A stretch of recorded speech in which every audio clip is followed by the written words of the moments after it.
तो last topic है हमारे बोटेनिकल नोमेनक्लेचर के अंदर प्रिंसिपल ऑफ प्रायोरिटी। तो हमने आईसीएन देखा और आईसीएन में हमने देखा कि आईसीएन के कुछ प्रिंसिपल्स है और आईसीएन की रूल्स एंड रिकमेंडेशंस है, और हमने कुछ रूल एंड रिकमेंडेशंस इससे पहले हमने पढ़ भी लिए हैं। और ये एक इम्पोर्टेंट रूल है प्रिंसिपल ऑफ प्रायोरिटी। तो इससे पहले हमने लास्ट के वीडियो में डिस्कस किया कि किस तरह एक नाम वैलिड हो जाता है या लेजिटिमेट हो जाता है। फॉर एग्जांपल किसी नाम को वैलिडली पब्लिश करने के लिए, लेजिटिमेट मानने के लिए सर्टन रिक्वायरमेंट्स है, तीन चार रिक्वायरमेंट्स हमने बताए। ठीक है, वो सारे रिक्वायरमेंट्स अगर उस नाम ने पूरा किया है, उस ऑथर ने पूरा किया है, तभी उस ऑथर के उस नाम को हम लेजिटिमेट माना जाएगा और उसको, उस स्पीशीज को हम उसी नाम से जाना जाएंगे। तो अगर ऐसा केस आया, if more than one legitimate names are available for a taxon, अगर फॉर एग्जांपल किसी स्पीशीज के लिए एक से ज्यादा नाम आया, ठीक है, और मतलब डिफरेंट लोगों ने उस स्पीशीज को नाम दिया और सभी ने लेजिटिमेट नाम दिया, यानी कि किसी का नाम रिजेक्ट नहीं हो सकता है, सबका नाम लेजिटिमेट है, सब ने अकॉर्डिंग टू रूल दिया है और जो भी ये वैलिड पब्लिकेशन के जितने भी रिक्वायरमेंट्स है सब पूरा किए हैं।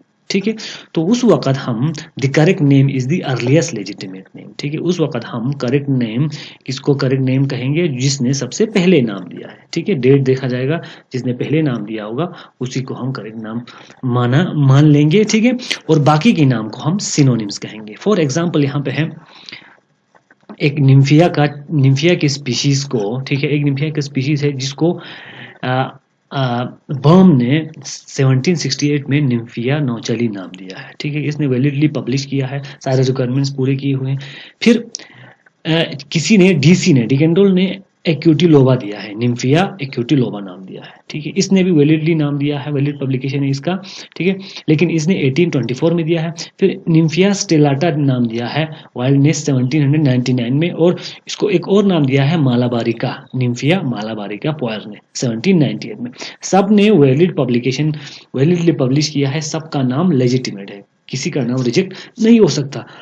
तो अकॉर्डिंग टू वैलिड पब्लिकेशन के रूल्स जो भी है उसके अकॉर्डिंग कोई किसी का नाम यहाँ पे रिजेक्ट नहीं हो सकता। तो इस वक्त कौन सा रूल अप्लाई होगा? इस वक्त प्रिंसिपल ऑफ प्रायोरिटी का रूल अप्लाई होगा, यानी कि जिसने नाम पहले पब्लिश किया होगा उसी के नाम को लेजिटिमेट या क्या सही माना जाएगा। फॉर एग्जांपल निम्फिया नौचली बर्म एफ अब सही नाम है, ठीक है, क्योंकि ये 1768 में आया है। ठीक है, is selected as the correct name as it bear the earliest date of publication. The other three names are regarded as synonyms. ये जो बाकी के तीन नाम है, ये निम्फिया नौचली का सिनोनिम्स है, ये करेक्ट नाम है, बाकी को हम कहेंगे सिनोनिम्स। ठीक है, तो सिनोनिम्स, ऑटोनिम, बेसियोनिम, कुछ ऐसे टर्म्स आए हैं, आप लोग सारी वीडियोस में देखिएगा और इनको भी याद रखिएगा, ये इससे आपको क्वेश्चन जरूर पूछ सकते हैं।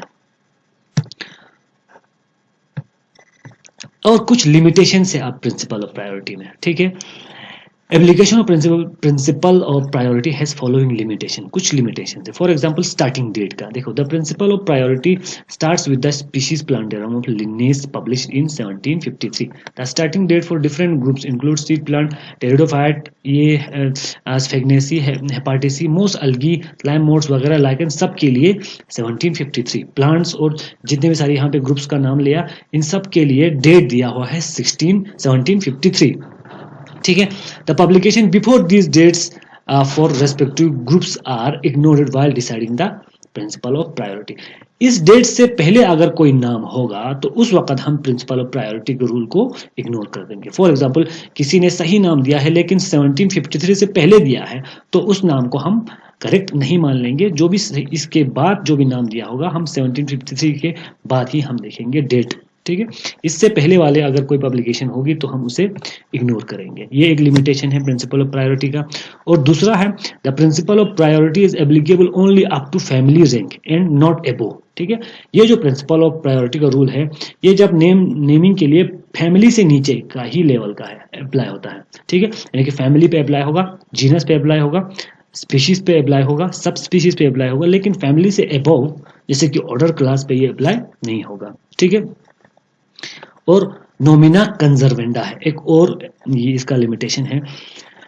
नोमिना कंजर्वेंडा को हम एब्रिवेट करते हैं नॉम डॉट कॉन्स करके। ठीक है, To avoid name change of well-known families of genera, especially those containing many species, a list of conserved generic and family name has been prepared and published in the ठीक है publication. ठीक है, such names are called nomina conservanda. For example, कुछ नाम ऐसे होते हैं जिसको बहुत सालों से या बहुत फेमसली एक नाम से जान रहे होते हैं, उसको नाम दे रखे होते हैं. ठीक है, और ऐसे नामों को क्या करते हैं, और ऐसा कोई ग्रुप होगा, किसी फैमिली होगा जिसमें बहुत सारे स्पीशीज या बहुत सारे जीनसेस होंगे या और वो बहुत फेमसली उसी नाम से जाना जा रहा होगा.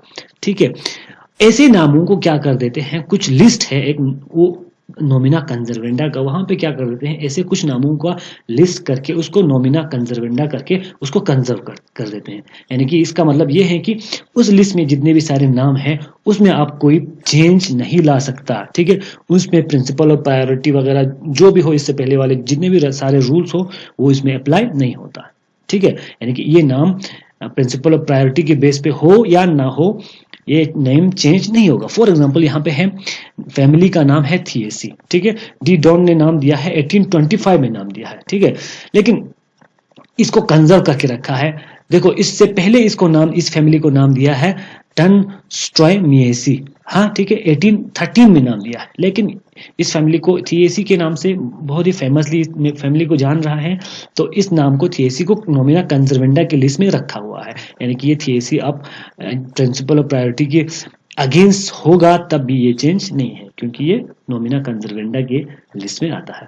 ठीक है, ये हो गए प्रिंसिपल ऑफ प्रायोरिटी.